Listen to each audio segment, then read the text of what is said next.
सिजनमा आफ मन नपर्ने त को होला र होइन, मलाई नि एकदम मनपर्छ। अनि यतिखेर मलाई चाहिँ अचार यस्तो हाल्नु मन लाग्छ।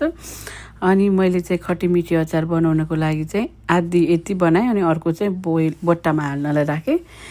अनि यो चाहिँ मैले भाँडा बसालेँ अनि त्यसपछि मजाले 5 फुरन पड्काएँ अनि सुकेको खुर्सानी हालेँ अनि अघि काटेर राखेको आँपलाई मजाले पकाउँदैछु। बिस्तारै पकाउनु पर्छ। चाहिँ सानो ग्यासमा पकाउनु होला। अनि त्यसपछि यसमा मैले नुन हालेँ।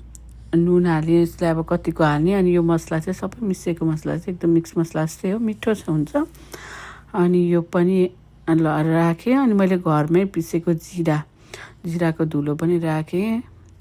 अनि यो चलाउँदै गएपछि यो अलि गल्दै जान्छ। अनि जिराको धुला राखेँ। अनि मैले चिनी हालेपछि चाहिँ मजाले खट्टी-मिठीमा चिनी र नुन भएन भने त मिठै हुँदैन नि होइन।